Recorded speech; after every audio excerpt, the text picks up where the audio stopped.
Whether it's the high-end speed from guys like Tyreek Hill and Lamar Jackson, or the athletic defensive freaks like Myles Garrett and Sauce Gardner, the game of football has evolved a lot in my lifetime of 21 years. When asking coaches across the valley how much the game has changed since they had started coaching, I heard a lot of the same things. You know, the game's obviously evolving. I can speak from the high school standpoint. It's always evolving. I think offensively, the game changes every year. NFL has adapted and evolved a little bit as well. You can see a lot of these college-type plays, jumping into the NFL. Yeah. Technology and social media has played a big role in the diffusion between different levels of football, sharing play concepts and designs, ultimately creating the parity across all three levels.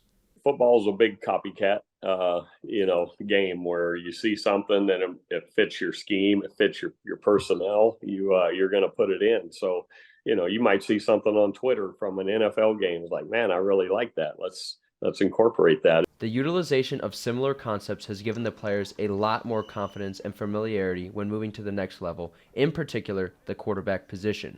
I just think the quarterbacks now, compared to 20 years ago, I think they have more access to information, more access to video.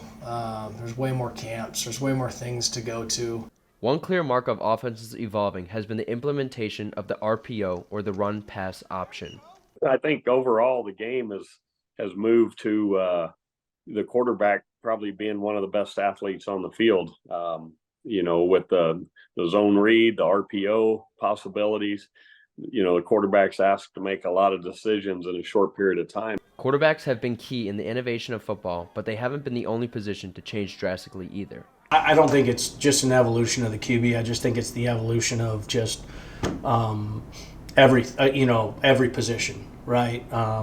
Running backs used to be solely guys that would go downhill, toss the perimeter, whatever. Now you got guys that leak out, catch the ball, line up in the slot, go run. They can do it all. The athleticism for each position, there's been that evolution at each one. When talking to all three high school coaches, though, it's clear one challenge they face compared to college or professionals is that they are constantly having to adapt to the players that they are ultimately given, never having an opportunity to recruit or to draft players to their system.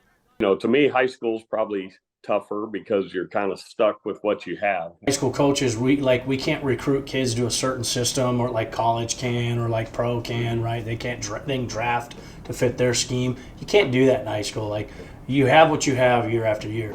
The game of football is constantly evolving, and whether you're in the film room and watching the tape, or you're out in the field and you see the players playing differently, high school football is a great indicator on what's next for the game of football. For Cronkite Sports, I'm TJ Hayes.